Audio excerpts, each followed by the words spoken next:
ಎಲ್ರಿಗೂ ನಮಸ್ಕಾರ. ಸೊ ನಮ್ಮ ತಾಯಿಗೆ ಕಾಲು ಏಟಾಗಿದೆ ಅಂತ ನಾನು ಬೇರೆ ವಿಡಿಯೋಗಳಲ್ಲಿ ಹೇಳಿದ್ದೆ. ನೋಡಿ, ನಮ್ಮ ತಾಯಿ ಕಾಲು ಏಟಾಗಿದೆ. ಅದು ಗೋಡೆಗೆ ಓಡಿಸ್ಕೊಂಡು ಆಗಿರೋದು. ನೋಡಿ, ಫ್ರ್ಯಾಕ್ಚರೇ ಆಗ್ಬಿಡ್ತದು.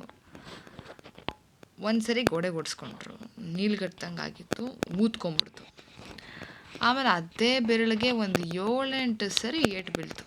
ಯಾರೋ ತೊಳೆದ್ಬಿಟ್ರು, ಮತ್ತೆ ಬಂದು ಯಾರೋ ತಗುಲ್ಸಿದ್ರು, ಇನ್ಯಾವುದೋ ಟಿಫೈಗೆ ತಗೊಳ್ತು, ಇನ್ನೊಂದು ಸರಿ ಕಾಲು ಮಡ್ಸ್ಕೊಂಬಿಟ್ರು. ಏಟಾಗಿರೋ ಕಾಲಿಗೆ 7-8 ಸರಿ ಏಟು ಬೀಳ್ತು. ಸೊ ನಾವು ಒಂದು 25 ದಿನ ಆದಮೇಲೆ ಹೋಗಿ ಆರ್ಥೋ ಸರ್ಜನ್ಗೆ ತೋರಿಸ್ತಾ ಇರೋದು. ಅದಕ್ಕೂ ಮುಂಚೆ ಜನರಲ್ ಫಿಸಿಷಿಯನ್ಗೆ ತೋರಿಸಿದ್ವಿ. ಅವರು ಎಕ್ಸ್ರೇ ತೆಗ್ದಿದ್ರು. ಅವ್ರ ಪಾಪ ನೋಡೋಕ್ಕೆ ಬಂದಿಲ್ಲ, ಎಕ್ಸ್ರೇಲಿ ಏನೂ ತೊಂದರೆ ಇಲ್ಲ, ಫ್ರ್ಯಾಕ್ಚರ್ ಎಲ್ಲ ಏನೂ ಇಲ್ಲ ಮ್ಯಾಮ್ ಅಂತ ಅಂದ್ಬಿಟ್ಟಿದ್ರು. ಆ್ಯಕ್ಚುಲಿ ಅದು ಫ್ರ್ಯಾಕ್ಚರ್ ಆಗಿದೆ. ಸೊ ಅದಾದಮೇಲೆ ರಕ್ತವಾಳೆಲ್ಲ ಕಟ್ಟಿದ್ರು, but it was of no use. Because fracture ಆಗಿದೆ, ಅದು ನೋವಲ್ಲ. ಅದು ಫ್ರ್ಯಾಕ್ಚರ್ಗೆ ಅದು ಟ್ರೀಟ್ಮೆಂಟು ಈ ಥರ ಸ್ಟ್ರೇಪಿಂಗ್ ಮಾಡಬೇಕು. ಸ್ಟ್ರೇಪಿಂಗ್ ಅಂದರೆ ಮಧ್ಯದಲ್ಲಿ ಬ್ಯಾಂಡೇಜ್ ಇಡ್ತಾರೆ. 4ನೇ ಬೆರಳಿಗೆ ಅವ್ರಿಗೆ ಏಟಾಗಿದೆ. ಹಾಗಾಗಿ ಏನು ಮಾಡಿದ್ದಾರೆ ಅಂದರೆ, ಅಲ್ಲಿ ಮಧ್ಯದಲ್ಲಿ ಬ್ಯಾಂಡೇಜ್ ಇಟ್ಬಿಟ್ಟು ರ್ಯಾಪ್ ಮಾಡ್ತಾರೆ ನೀಟಾಗಿ. ಡೈನೋಪ್ಲಾಸ್ಟಿ ಅಂತ ಅದು ಸುಮಾರು ಜನಕ್ಕೆ ಗೊತ್ತಿರುತ್ತೆ. ಅದನ್ನ ಹಾಕ್ಬಿಟ್ಟು ರ್ಯಾಪ್ ಮಾಡ್ತಾರೆ. 1.5 ತಿಂಗಳು ರೆಸ್ಟು ಅಂದರೆ ಓಡಾಡ್ಬೋದು, ಆದರೆ ಕಾಲು ಬೆರಳ ಮೇಲೆ ಭಾರ ಬಿಡಬಾರ್ದು. ಭಾರ ಬಿಡದೆ ಹೆಂಗೆ ಹತ್ತಕ್ಕಾಗತ್ತೆ, ಹೆಂಗೆ ಓಡಾಡೋಕ್ಕಾಗತ್ತೆ, ಮಡಿಸ್ಬಾರ್ದು ಅಂತ ಹೇಳಿದ್ದಾರೆ. ಮಡಿಸ್ದೇ ಓಡಾಡಬೇಕು ಅಂತ. ಕಷ್ಟ, ಬಟ್ ಈಗ ಅದೇ ಅವರು ಮಾಡಬೇಕಾಗಿರೋ ಕೆಲಸ. ಪರಿಸ್ಥಿತಿ ಹಂಗಿದೆ. ಸೊ ಇದು ಯಾಕೆ ಇದನ್ನು ಹೇಳ್ತಾ ಇದ್ದೀನಿ ಅಂದರೆ, ಕಾಲಿಗೆ ಏಟಾದಾಗ ಸಾಮಾನ್ಯವಾಗಿ ಏನೇ ಬ್ಯಾಂಡೇಡ್ ಅವ್ರು ಮಾಡಿದ್ರು, ಈಗ ವಾಶ್ರೂಮ್ಗೆ ಹೋದರೆ ಅದು ಬಿಚ್ಚಬೇಕು ಅಲ್ವಾ, ಸ್ನಾನ ಮಾಡೋದ್ಮೇಲೆ ಚೇಂಜ್ ಮಾಡಬೇಕು. ಅದು ಕಷ್ಟ. ಅದು ಈಗ ಒಂದು ಮೋಷನ್ಗೆ ಹೋಗ್ತಾರೆ, ಯೂರಿನ್ ಪಾಸ್ ಮಾಡಬೇಕಾದ್ರೆ ಒಂದು ಚಪ್ಪಲಿ ಹಾಕೊಂಡು ಹೋಗ್ಬೋದು. ಬಟ್ ಆದ್ರೂ ಅದು ಹೆಂಗೆ ಕಾಲೆಲ್ಲ ತೊಳಿದೆ ಮಾಡಿದೆ ಕಷ್ಟ. ಅದಕ್ಕೊಂದು ಕವರ್ ಕಟ್ಟೋ ಏನೋ ಒಂದೊಂದು ಮಾಡಬೇಕು, ಅದು ಕಷ್ಟ ಇರುತ್ತೆ. ಬಟ್ ಇದು ಸಿವಿಯರ್ ಅಲ್ಲ ಅಷ್ಟೊಂದು. ಇನ್ನು ಕೆಲವ್ರಿಗೆ ರಕ್ತ ಎಲ್ಲ ಬಂದಿರೋದು, ಆ ಥರ ಏನೋ ಗಾಯ ಆಗಿರೋದು ಬೇರೆ ಥರ, ಅದು ಕಷ್ಟನೇ. ಫ್ರ್ಯಾಕ್ಚರ್ ಆಗಿರೋದು ಕಷ್ಟನೇ. ಇವ್ರದ್ದು ಆ್ಯಕ್ಚುಲಿ ಬೆರಳಿಗಾಗಿರೋದು ಏರ್ಲೈನ್ ಕ್ರ್ಯಾಕ್, ಅಷ್ಟೊಂದೇನು ಡೀಪಾಗಿಲ್ಲ. ಬಟ್ ಏನಾಗುತ್ತೆ ಅಂದರೆ 1.5 ತಿಂಗಳು ರೆಸ್ಟ್ ಹೇಳಿದ್ದಾರೆ. ಸೊ ಅಲ್ಲಿ ಅವರು ಅಷ್ಟು ನಡೆಯೋಂಗಿಲ್ಲ. ಅವಾಗ ಏನಾಗುತ್ತೆ ಅಂದರೆ ಬಾಡಿಗೆ ಆ್ಯಕ್ಟಿವಿಟಿ ಇರಲ್ಲ.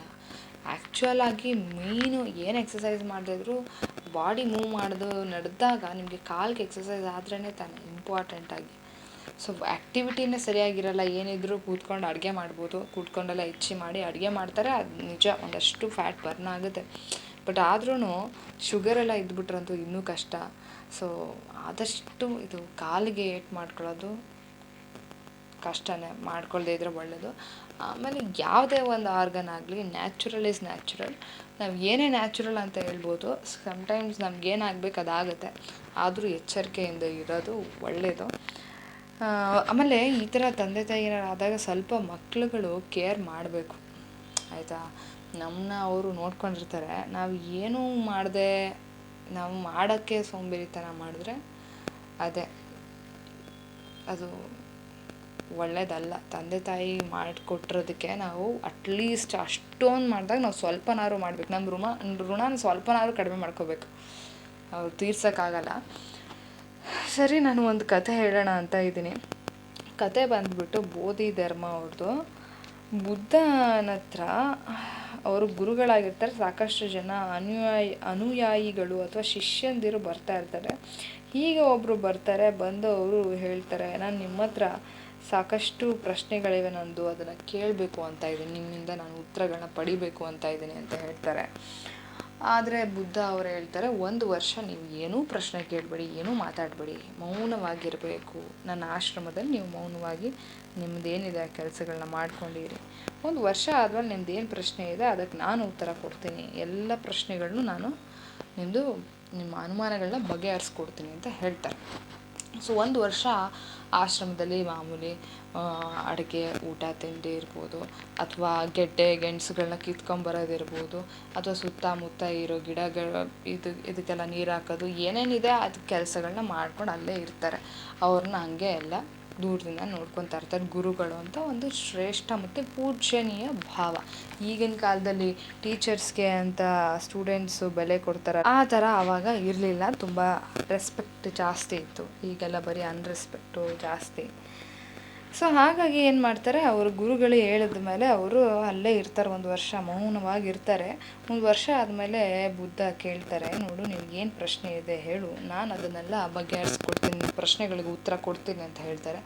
ಆದರೆ ಅವ್ರು ಹೇಳ್ತಾರೆ, ಅವ್ರ ಶಿಷ್ಯ, ನನಗೆ ಯಾವುದೇ ಪ್ರಶ್ನೆ ಉಳಿದಿಲ್ಲ ಗುರುಗಳೇ, ಎಲ್ಲ ಪ್ರಶ್ನೆಗೂ ಉತ್ತರ ಸಿಕ್ಕಿದೆ. ಯಾಕಂದರೆ ಮೌನವಾಗಿದ್ದರೆ ಸಾಕು, ನಮಗೆ ಎಲ್ಲ ಪ್ರಶ್ನೆಗೂ ಉತ್ತರ ಸಿಗುತ್ತೆ ಅಂತ. ಇದನ್ನೇನು ಹೆಚ್ಚಿಗೆ ಹೇಳೋದೇ ಬೇಡ, ನಿಮಗೂ ಗೊತ್ತಾಗುತ್ತೆ. ಸುಮ್ಮನೆ ಮೌನವಾಗಿದ್ದುಬಿಡಿ.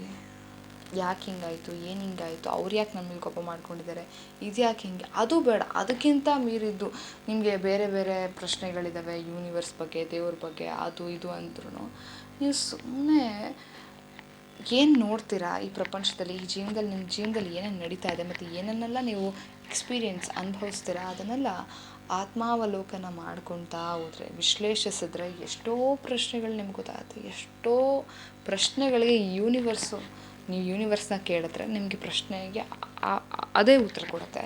ಮತ್ತು ಜೀವನದಲ್ಲಿ ನಿಮಗೆ ಎಷ್ಟೋ ವಿಷಯ ಬಗ್ಗೆ, ಅವ್ರ ಬಗ್ಗೆ, ಇವ್ರ ಬಗ್ಗೆ ಏನೂ ಕ್ಲಾರಿಟಿ ಇಲ್ಲ, ಗೊಂದಲ ಮತ್ತು ಕೋಪ ಬರುತ್ತೆ. ಸುಮ್ಮನೆ ಇದ್ದರೆ ನಿಮ್ಗೆ ಗೊತ್ತಾಗುತ್ತೆ. ಸೊ ಜಗಳನೂ ಅಷ್ಟೇ ತಾಳ್ಮೆಯಿಂದ ಬಗೆಹರಿಸ್ಕೋಬೋದು. Very simple. ನಮ್ಮ ತಾಯಿ ಯಾವಾಗಲೂ ಹೇಳೋರು, ಅವ್ನು ಏನೇ ಜಗಳ ಮಾಡಿದ್ರು, ಅವ್ನು ಏನೇ ಮಾತಾಡಿದ್ರು ನೀನು ಸುಮ್ಮನೆ ಇರು, ಅವ್ನು ಏನೇ ಮಾತಾಡಿದ್ರು ನಾನು ಸುಮ್ಮನೆ ಇರೋಕ್ಕೆ ನಂಗೆ ಆಗಲ್ಲ ಕಣಮ್ಮ, ಅದು ಹೆಂಗಮ್ಮ ಸುಮ್ಮನೆ ಇರಲಿ, ಅವ್ನು ನನಗೆ ಹಿಂಗೆಲ್ಲ ಅಂತ ನಾನು ದೊಡ್ಡವಳು, ಆ ಥರ ಎಲ್ಲ ಇರ್ತಿತ್ತು ನನ್ನ ಮನಸ್ಥಿತಿ. ಬಟ್ ಒನ್ಸ್ ನಮ್ಮ ತಾಯಿ ಮಾತನ್ನ ಕೇಳಿದಾಗ, ಅವನು ಎಷ್ಟೇ ಮಾತಾಡಿದ್ರು ಸುಮ್ಮನೆ ಸುಮ್ಮನೆ ಇದ್ದುಬಿಟ್ರೆ ಅವ್ನು ಏನು ಮಾತಾಡೋಕ್ಕೆ ಸಾಧ್ಯ, ಹೆಚ್ಚು ಏನು ಮಾತಾಡೋಕ್ಕಾಗಲ್ಲ, ಸುಮ್ಮನೆ ಆಗಬೇಕು.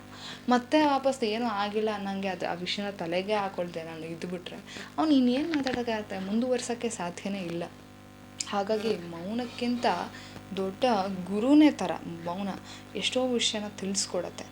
ನಾವು ಮೌನಾಚರಣೆಯನ್ನು ಮಾಡಿದ್ರೆ ನಮಗೆ ಗೊಂದಲ ಇರೋ ಸಮಯದಲ್ಲಿ ಶಾಂತ ಮನಸ್ಸಿಂದ ಯೋಚನೆ ಮಾಡಿದ್ರೆ ಎಷ್ಟೋ ಪ್ರಶ್ನೆಗಳಿಗೆ ಉತ್ತರ ಸಿಗುತ್ತೆ ಅಂತ ನನ್ನ ಭಾವನೆ. ಇದು ಸತ್ಯ ಕೂಡ.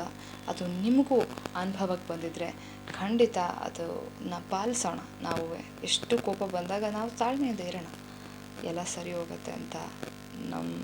ಸರಿ ಹೋಗುತ್ತೆ ಖಂಡಿತ. ಆ್ಯಕ್ಚುಲಿ ರಿಲೇಷನ್ಶಿಪ್ಸ್ ಹಾಳಾಗೋಕ್ಕೆ ಮಾತೇ ಕಾರಣ. ಮೌನ ಅದನ್ನು ಸರಿ ಬಗೆಹರಿಸ್ಬೋದು ಅನ್ನೋದು ಒಂದು ವಿಷಯ. ಧನ್ಯವಾದಗಳು.